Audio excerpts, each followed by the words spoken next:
નમસ્કાર દર્શક મિત્રો, ગ્રામ જગત કાર્યક્રમમાં આપ સૌનું હાર્દિક સ્વાગત છે.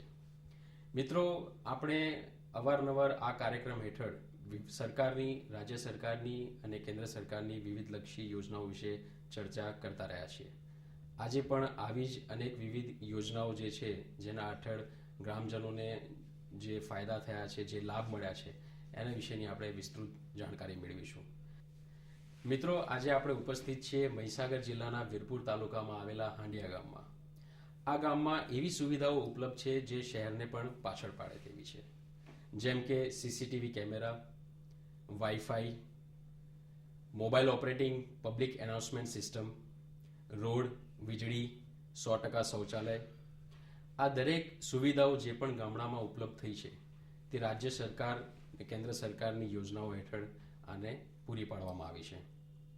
સૌથી રસપ્રદ વાત આ ગામની એ છે કે આ ગામમાં આઝાદી પછી આજ દિન સુધી એક પણ પોલીસ કેસ નોંધાયેલો નથી. અહીંનું એક પણ બાળક કુપોષિત નથી અને અહીંના જે વિદ્યાર્થીઓ છે જે ભણતર માટે જઈ રહ્યા છે તેમનો ડ્રોપઆઉટ રેશિયો પણ 0 છે. મિત્રો, આ જાણીને ખૂબ જ આનંદ થાય છે કે ગામડામાં ખૂબ જ સારી સુવિધાઓ આજના દિવસમાં ઉપલબ્ધ છે. તો મિત્રો, આની વિસ્તૃત જાણકારી મેળવવા માટે આપણે હાંડિયા ગામની મુલાકાતે જઈએ.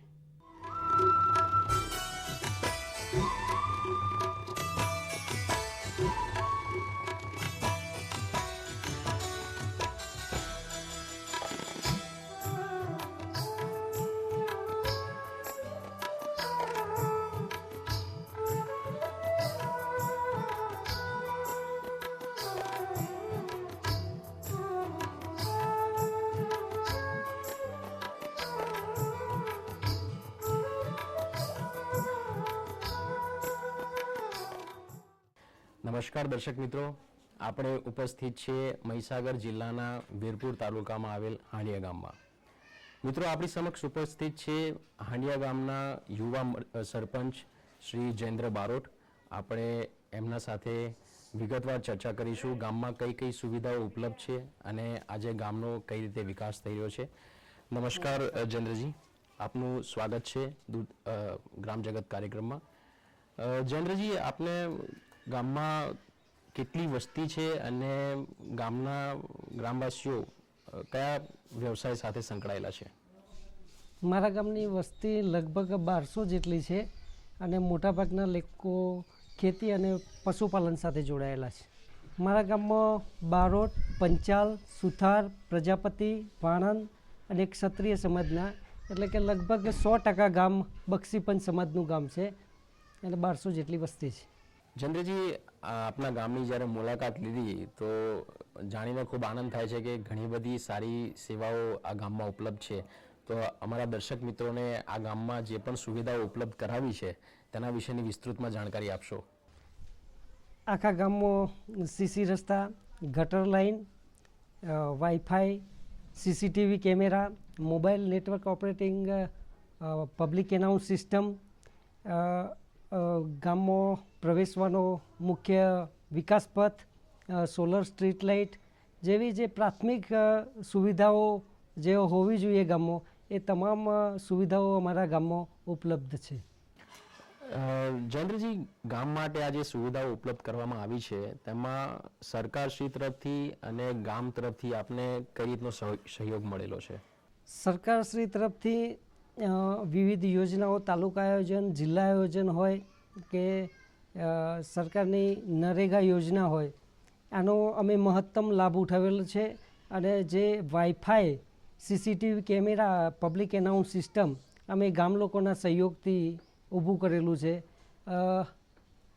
આ જે ગામ ડેવલપ કરવામાં મુખ્યત્વે મને સરકારી અધિકારીઓનો મને પીઠબળ રહ્યું છે અને એ લોકોએ મારી વાતને સ્વીકારી અને દરેક વખતે જે સચિવ કક્ષાના માણસો હોય, અમારા કલેક્ટરશ્રી હોય, જિલ્લા વિકાસ અધિકારીશ્રી હોય, એમણે મને મોટિવેટ કરી અને કામ કરવા માટે પ્રેરણા આપી છે અને મને જ્યારે જ્યારે જરૂર પડી છે ત્યારે એ લોકોએ સહયોગ આપ્યો છે. અમારા અધૂરા કામ પૂરા કરવા માટે અમારા જિલ્લા વિકાસ અધિકારી શ્રી ગોહિલ સાહેબ, કલેક્ટર શ્રી ઉપાધ્યાય સાહેબે પણ અમને ખૂબ સહયોગ આપ્યો છે.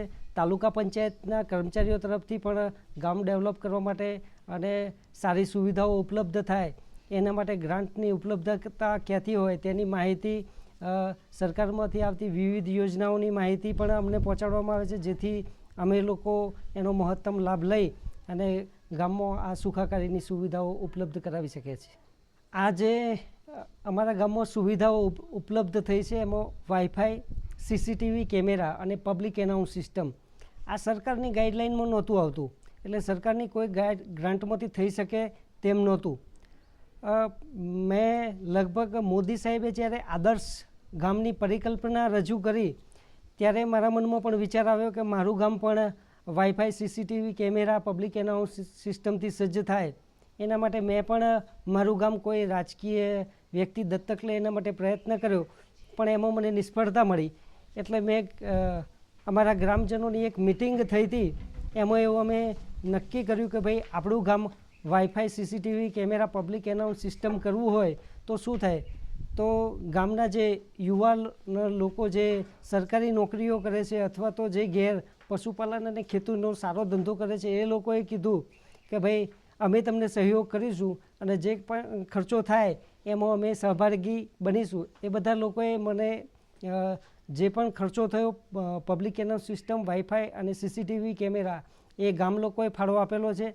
અને આખું ગામ સંપેલું હોવાના કારણે કોઈપણ પ્રકારની હુંસા તુસી વગર આપ જુઓ છો કે આ મારા ગામમાં જે રોડ બન્યા છે કે જે બીજી સુવિધાઓ થઈ છે એમાં ગામ લોકો કોઈપણ પ્રકારની આડખીલી કરતા નથી અને લોકો એકદમ મારી પાછળ રહી અને મારા નિર્ણયનું સ્વાગત કરી મારી વાતને વજન આપી અને એ વાતને આગળ વધવામાં મને મદદ કરે છે.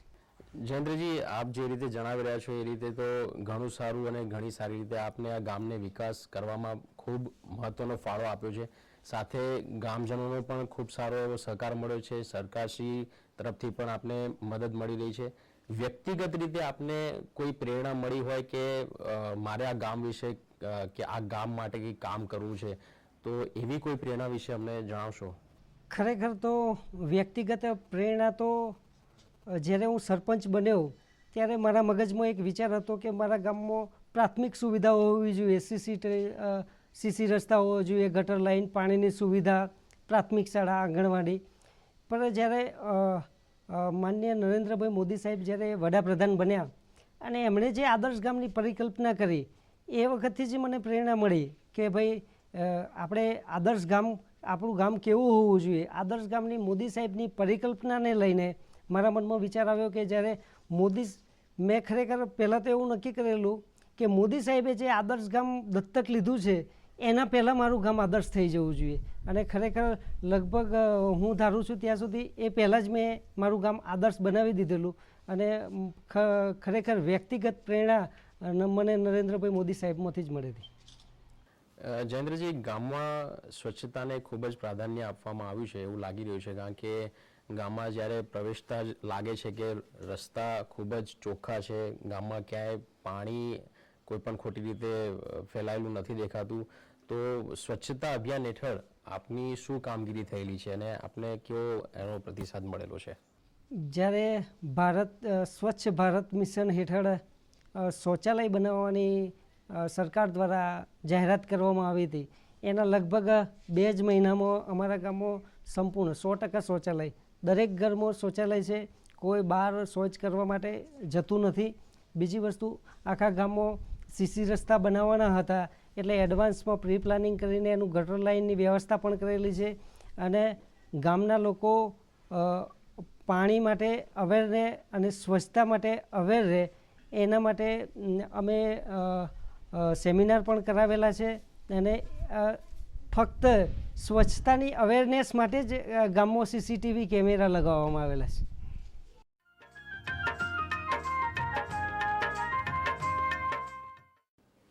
જયેન્દ્રજી, ગામમાં ટેકનોલોજીનો ખૂબ સારી રીતે ઉપયોગ કરેલો છે અને એમાંની એક એવી ટેકનોલોજી આપણે ગામમાં વિકસાવી છે જેને mobile operating public announcement system તરીકે ઓળખાય છે. આ ભાગ્યે જ કોઈ ગામમાં જોવા મળતી હોય, કદાચ આપના ગામમાં એ પહેલી વ્યવસ્થા હશે. તો એ જે વ્યવસ્થા ઊભી કરી છે એની પાછળનું કારણ શું છે અને એનાથી થતા ફાયદા વિશે અમારા દર્શક મિત્રોને થોડું જણાવશો. Mobile networking public announce system, આમ તો પબ્લિક એનાઉન્સ સિસ્ટમ એટલે એક જગ્યાએથી જાહેરાત થાય અને આખું ગામ સાંભળે એવી વ્યવસ્થા ગ્રામ પંચાયતમાંથી તો ઊભી કરેલી જ છે. પણ અમે એક નવો કોન્સેપ્ટ લાવ્યા, એની સાથે અમે અમારું મોબાઈલનું સોફ્ટવેર એની સાથે જોઈન્ટ કરી અને અમુક જે નંબરો છે એ અમે અંદર જોઈન્ટ કર્યા છે, જેનાથી સરપંચ તરીકે હું પોતે દુનિયાના કોઈ પણ ખૂણેથી મારા ગામને કંઈ પણ સૂચના આપવી હોય, કોઈ જાહેરાત કરવી હોય, કોઈ યોજનાની જાહેરાત કરવી હોય, કોઈ મહેમાન આવવાના હોય ને એની જાહેરાત કરવી હોય, તો હું કોઈપણ પ્રકારની switch off switch on system કર્યા સિવાય હું કરી શકું. બીજી વસ્તુ કે અમારા ગામમાં એક સસ્તા અનાજની દુકાન ચાલે છે, પબ્લિક ડિસ્ટ્રીબ્યુશન સિસ્ટમ. એમાં જ્યારે લોકોને અનાજ લેવાનું થાય તેઓ જાય તો દુકાને લોક હોય તો એમને પાછું આવવું પડે. એના માટે અમે સસ્તા અનાજની દુકાનમાં પણ એ સુવિધા કરેલી છે કે જેથી દુકાન ખુલે એટલે જાહેરાત થાય કે ભાઈ દુકાન ખુલી છે, તમે આવીને લઈ જાઓ. અથવા તો આધાર કાર્ડનો કેમ્પ હોય, અમે કેમ્પ કરાવીએ છીએ. મેડિકલના આપણા કોઈપણ પ્રકારના કેમ્પ હોય. બીજી વસ્તુ કે જે મહામૃતમ વાત્સલ્ય યોજના કાર્ડ કઢાવવાના કેમ્પ હોય. આ બધા કેમ્પોની જાણકારી પણ અમે mobile networking public announce system દ્વારા આપીએ છીએ, જેથી લોકોને ખબર પડે, એક જ સાથે ખબર પડી જાય કે ભાઈ આ યોજના આવવાની છે, આપણા ગામમાં કાલે આ થવાનું છે, એમની પાસે માહિતી રહે. જયેન્દ્રજી, ટેકનોલોજીની વાત કરીએ છીએ ત્યારે સીસીટીવી કેમેરાની પણ વ્યવસ્થા આપના ગામમાં છે, તો એનાથી થતા ફાયદાઓ શું છે અને સીસીટીવી કેમેરા લગાવવાનું પાછળનું કારણ શું છે, એના વિશે થોડી જાણકારી આપશો અમારા દર્શક મિત્રોને. અમારી ગ્રામ પંચાયતમાં 58 જેટલા સીસીટીવી કેમેરા લગાવવામાં આવ્યા છે, જેમાં આખા ગામની તમામ શેરીઓ, પ્રાથમિક શાળા, હાઈસ્કૂલ અને ગામના 3 મંદિરો આ સીસીટીવી કેમેરા લગાવવા માટે અમે આવરી લીધા છે. મુખ્ય એનું કારણ તો સીસીટીવી કેમેરા લગાવવા માટે કે જે સ્વચ્છતા માટે લોકો અવેર રહે, કોઈ લોકો ગંદકી ના ફેલાવે એના માટે જ લગાવેલા છે. અને અમારું રસ્તા પરનું ગામ છે કે જેથી ચોરી કે લૂંટફાટ કંઈ થાય તો સીસીટીવી ફૂટેજમાં આપણને મળી રહે, એના માટે અમે કરેલું છે. આ જે અમે સીસીટીવી કેમેરા લગાવેલા છે એને ઓનલાઈન પણ કરેલા છે, વાઈફાઈ સાથે કનેક્ટ છે. એટલે અમારા 3 મંદિરોમાં આ જે કેમેરા લગાવ્યા છે એને જો કોઈ દર્શનાર્થીને લિંક જોઈતી હોય તો અમે લિંક આપીએ છીએ અને એ મંદિરના દર્શન પણ આ સીસીટીવી કેમેરાથી કરી શકે છે.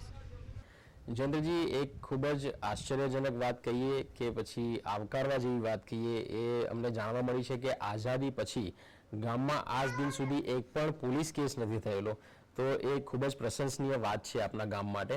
અને ગામમાં એક પણ બાળક કુપોષિત નથી, તો તેના વિશે થોડી જાણકારી આપશો અમને. આમ તો અમારું ગામ સંપેલું ગામ છે, એટલે આઝાદી પછી અમારા ગામમાં કોઈ ક્રિમિનલ એફઆઈઆર થયેલી નથી. અને લગભગ અમારા ગામમાં 5 જ્ઞાતિના લોકો વસે છે, પણ બધા એકબીજાના સંપથી, એકબીજાના સારા નરસા પ્રસંગોમાં સાથે રહી અને કામ કરનારા લોકો છે. એટલે એફઆઈઆર થવાનો તો કોઈ પ્રશ્ન આવતો જ નથી, કારણ કે તમે ગામમાં જોશો તો બધાની દિવાલો એક સાથે જોડાયેલી છે, કોઈની દિવાલો વચ્ચે અંતર નથી. એટલે બધાના દિલ મળેલા છે, એના કારણે કોઈ ક્રિમિનલ એફઆઈઆર ન થવાનું મુખ્ય કારણ એ પણ છે. આમ તો અમારું ગામ શિક્ષિત ગામ છે, એટલે જ્યારે પણ બાળકનો જન્મ થાય તો એની ડિલિવરી પણ દવાખાનામાં જ કરવામાં આવે છે. અને એનું જે બાળપણનું ઘડતર ખરું એ પણ જે ડૉક્ટરશ્રીની સલાહ મુજબ કરવામાં આવતું હોય છે. એટલે એક પણ બાળક અમારું કુપોષિત નથી. અને અમારા ગામમાં તમામ બાળકો સ્કૂલે જાય છે, ડ્રોપ આઉટ રેશિયો 0 છે.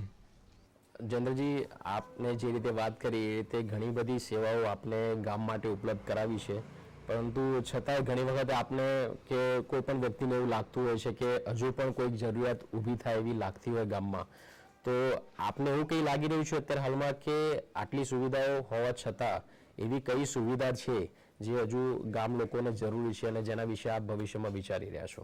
હું છેલ્લા 3 વર્ષથી ગામમાં સિંચાઈ થાય એ માટે પ્રયત્ન કરી રહ્યો છું. સરકારશ્રીમાં રજૂઆત કરેલી છે કે સુજલામ સુફલામ કેનલમાંથી અમારું બાજુનું ગામનું તળાવ છે રાજેણા તળાવ, ત્યાં એ તળાવ ભરાય તો અમારા ગામના પાણીના તળ ઊંચા આવ્યા છે અને તેમાંથી લિફ્ટ ઇરિગેશન કરી અને મારા ગામની 100% જમીન સિંચાઈ થાય એના માટે હું અથાગ પ્રયત્ન કરી રહ્યો છું અને સરકારશ્રી તરફથી પોઝિટિવ રિસ્પોન્સ મળી રહ્યો છે. મને લાગે છે કે કદાચ આવતા ઉનાળા સુધીમાં અમારું આખું ગામ સિંચાઈ કરતું હશે અને અમે 100% ટપક પદ્ધતિ અપનાવવાના છીએ જેથી પાણીનો દુર્વ્યય અટકે. અને બીજો મારો કોન્સેપ્ટ છે કે આખું ગામ સોલરથી ચાલે, એટલે સરકારશ્રીમાં એના માટે પણ રજૂઆત કરી છે કે ભાઈ અમારી 325 કિલોવોટ ઉર્જા વાપરવાની અમારી ક્ષમતા છે, તો અમને એક 500 કિલોવોટનો એક પ્લાન્ટ, સોલર પ્લાન્ટની સરકાર મંજૂરી આપે તો અમે એ અમારા ગામમાં લગાવીશું અને જેથી કરીને ગામ લોકોને વીજળી મફત મળી રહે અને સરકારશ્રીનું મેન્ટેનન્સ પણ ઘટે અને વધની વીજળી અમે એમના ઇલેક્ટ્રિક જે ગ્રીડ હોય છે એમના કંપનીના UGVCL, MGVCLના એ ગ્રીડ પર નાખી દઈશું જેથી એ પણ અમારી વીજળીનો ઉપયોગ કરી શકે. અને અમારી પાસે એવી જગ્યા પણ ઉપલબ્ધ છે કે જે બિન ઉપજાઉ છે. પંચાયત પાસે લગભગ સરકારી પડતર 25 એકર જગ્યા છે કે જેમાં કોઈ ઝાડ ઉછરી શકે તેમ નથી કે ખેતી પણ થઈ શકે નથી. તો આવામાં હું જેમ લોકો સોલરની ખેતી કરે છે એમ મારે પણ સોલરની ખેતી ગ્રામ પંચાયત દ્વારા કરવી છે અને ગામ લોકોને મફત વીજળી મળી રહે એના માટે સરકારશ્રીમાં રજૂઆત કરી રહ્યો છું. સરકારશ્રી એના માટે પણ સકારાત્મક જવાબ મળ્યો છે મને. એટલે આગળના દિવસોમાં સિંચાઈ અને આખું ગામ સોલર થાય એના માટે અમે પ્રયત્નો કરી રહ્યા છીએ. જયેન્દ્રજી, અત્યારે હાલમાં ઘણા બધા ગામડામાં પાણીની ખૂબ જ તંગી વર્તાઈ રહી છે અને પાણીની ગામજનોને તકલીફ પણ પડતી હોય છે, તો આપના ગામમાં એવી કોઈ વ્યવસ્થા કરેલી છે પાણી વિશે કે જેથી ગ્રામજનોને કોઈ તકલીફ ના પડે? આમ તો અત્યારે જે ગામડાઓને તકલીફ પડી રહી છે પાણીની, એવી તકલીફ અમને 15 વર્ષ પહેલાં અમને પણ પડતી હતી. પણ જ્યારે મારા ફાધર સરપંચ બન્યા અને પછી એમણે જે ખેરોલી જૂથ પાણી પુરવઠા યોજનામાંથી આખી જલધારા યોજના બનાવીને આખા ગામમાં પાણી ડિસ્ટ્રીબ્યુશનની સિસ્ટમ કરી, ત્યારથી જ પાણીની સમસ્યા મારા ગામમાં દૂર થઈ. પછી હું જ્યારે સરપંચ થયો, ખેરોલી જૂથ પાણી પુરવઠા યોજનામાંથી અમને પાણી આપવામાં આવતું હતું જ, પણ અમારો પોતાનો સોર્સ હતો એક કૂવો, એને મેં રિચાર્જ કર્યો અને અત્યારે એ કૂવામાંથી અમે પાણી લઈ રહ્યા છીએ. પણ અત્યારે પાણીની તકલીફો હતી, એમાં પણ પાણીની ઘણી વખત એમાં પણ પાણીનો ઘટાડો થઈ રહ્યો છે. એટલે ખેરોલી જૂથ પાણી પુરવઠા યોજના અને ગામનું અમારું કૂવાનું પાણી, એનાથી અમે પાણી વાપરવાનું ડિસ્ટ્રીબ્યુટ કરી રહ્યા છીએ. વધુ અમે એક અમારા ગામમાં જે બોર કરવામાં આવતા હતા એમાં ક્ષારનું પ્રમાણ વધારે હતું. ક્ષારનું પ્રમાણ વધારે હોવાને કારણે લોકોને કિડનીના પ્રોબ્લેમ, કેન્સરના પ્રોબ્લેમ, આવા 5-7 કિસ્સાઓ અમારા ધ્યાન પર આવ્યા. પછી અમે પાણીની લેબોરેટરી કરાવી તો ગામનું પાણી પીવા લાયક નહોતું. અને જ્યારે મહીસાગરનું જે પાણી આવે છે ખેરોલી જૂથ પાણી પુરવઠા યોજનાનું, એ લગભગ અમારે ત્યાંથી લગભગ 25 કિલોમીટરથી દૂરથી આવે છે. એટલે વારંવાર થતા લીકેજોને કારણે એ પણ પાણી દૂષિત આવતું હતું. એના કારણે અમે વાસ્મો યોજનામાંથી આરો વોટર પ્લાન્ટ એક મંજૂર કરાવ્યો. આરો વોટર પ્લાન્ટનું ઇન્સ્ટોલેશન થઈ ગયું છે. આ પાણી અમે 18 ડિગ્રી ઠંડુ કરી અને ATM કાર્ડથી વિતરિત કરવાના છીએ. એની કિંમત અમે 25 પૈસા લીટર રાખી છે. તમે ATM લઈને જાઓ, તમે તમારે જેટલું પાણી જોઈતું હોય એટલું 5 લીટર, 10 લીટર, 20 લીટરના ગુણાંકમાં તમને પાણી મળશે. એ તમે લખો એટલે તમારા બાઉલમાં એટલા લીટર પાણી આવી જાય. અને એ કાર્ડ, ATM કાર્ડ તમારે દર મહિને રિચાર્જ, જેમ મોબાઈલ રિચાર્જ કરાવો છો એમ રિચાર્જ કરાવવાનું રહેશે. હાલમાં ઇન્સ્ટોલેશન બધું થઈ ગયું છે, પરંતુ UGVCL દ્વારા એનું કનેક્શન આપવામાં આવ્યું નથી, એટલે કાર્યરત નથી. લગભગ 15 થી 20 દિવસમાં એ આરો પ્લાન્ટ પણ ચાલુ થઈ જશે. એટલે લોકોને શુદ્ધ પીવાનું પાણી ત્યાં પંચાયતે લેવા આવવું પડશે અને એમને ત્યાં મળી જશે.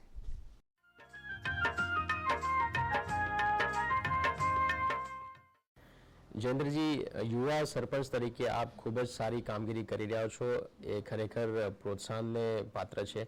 આપને જે સુવિધાઓ ઉપલબ્ધ કરાવી છે ગામમાં, આ સિવાય ગામના જે યુવાઓ છે જેમને સ્વરોજગારી મળી રહે તેના માટે પંચાયત તરફથી કોઈ વ્યવસ્થા કરવામાં આવેલી છે ખરી?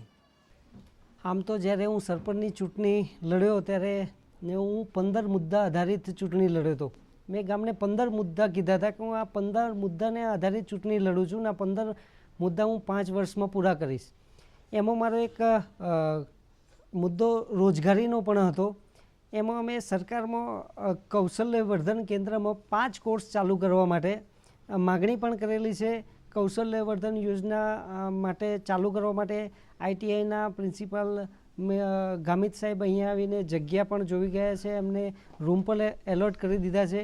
એ 5 પ્રકારના કોર્સ કૌશલ્ય વર્ધન કેન્દ્રમાં ચાલુ કરવાના છે જે કોર્સની 30 દિવસના કોર્સ હોય છે અને જે લોકો એમાં સ્કિલ થાય છે એને એ લોકો કેમ્પસ સિલેક્શન કરી અને એમને પણ રોજગારી મળે એના માટેની વ્યવસ્થા કરતા હોય છે.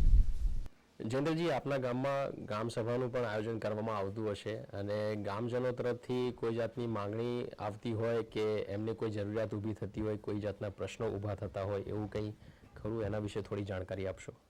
આમ તો ગ્રામ સભાનો કોન્સેપ્ટ એ પંચાયતી રાજને મજબૂત કરવાનો કોન્સેપ્ટ છે. સરકારે જ્યારે ગ્રામ સભાને સર્વોપરી ગણવી કોઈપણ યોજના કાર્યાન્વિત કરવી હોય તો તમારે ગ્રામ સભાનો ઠરાવ અવશ્ય જોઈએ. ગ્રામ સભા એટલે સર્વ ગ્રામ લોકોની સંમતિ. પરંતુ અમારા ગામમાં ગ્રામ સભામાં એવા મોટા કોઈ પ્રશ્નો ઉપસ્થિત થતા જ નથી. ગામ મારું એક નાનું ગામ છે, 1200ની વસ્તી, એટલે બહુ મોટું ગામ ના કહેવાય. હું આખો દિવસ ગામમાં રહેતો હોય, મને પ્રશ્નોની ખબર જ હોય. એ ગામના લોકોના મનમાં વિચાર આવે એ પહેલાં તો હું પ્રશ્નોનું નિરાકરણ કરી દેતો હોય. એટલે ગ્રામ સભામાં કોઈ પ્રશ્ન આવવાનો કોઈ પ્રશ્ન ઉપસ્થિત થતો જ નથી. જયેન્દ્રજી, આપની સાથે ચર્ચા કરી અને ગામ વિશેની માહિતી મેળવીને ખૂબ જ આનંદ થાય છે. જાણીને ખૂબ જ આનંદ થાય છે કે ગામમાં આટલી સરસ સુવિધાઓ આપે ઉપલબ્ધ કરાવી છે. ગામવાસીઓને જે અત્યારે હાલમાં પણ એના ફાયદા મળશે, ભવિષ્યમાં પણ મળશે અને ભવિષ્યની પણ તમે જે રીતે તૈયારી કરી રહ્યા છો એ રીતે એવું લાગી રહ્યું છે કે આ ગામમાં ભવિષ્યમાં કોઈ પણ જાતની તકલીફ નહીં પડે. અમે આશા રાખીએ છીએ કે ભવિષ્યમાં આપ જે પણ કામ કરો એમાં આપને પૂરેપૂરી સફળતા મળે. દૂરદર્શન તરફથી આપનો ખૂબ ખૂબ આભાર.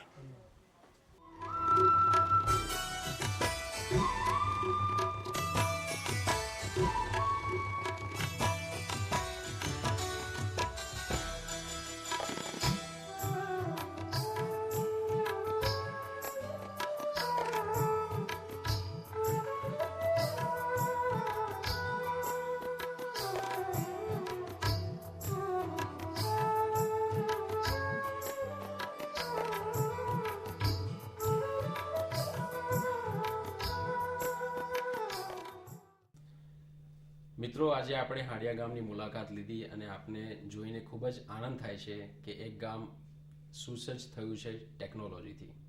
આ ટેકનોલોજીથી જે પણ કામ કરવામાં આવે છે, જે પણ સુવિધાઓ આજે ગામમાં ઉપલબ્ધ છે તે રાજ્ય સરકાર, કેન્દ્ર સરકારની વિવિધ યોજનાઓ હેઠળ થઈ છે અને ગામના લોકોનો સાથ સહકાર પણ આમાં છે. મિત્રો, આપનું ગામ પણ આવી જ રીતે તૈયાર થઈ શકે છે જો આપ ઈચ્છો તો. આશા રાખીએ છીએ કે આપ પણ આવી વિવિધ યોજનાઓનો લાભ લઈ આપના ગામને આવી સેવા આપી શકો છો. તો મિત્રો, ત્યાં સુધી રજા લઈએ. ફરી મળીશું આ જ સમયે આ જ પ્રોગ્રામમાં. નમસ્કાર.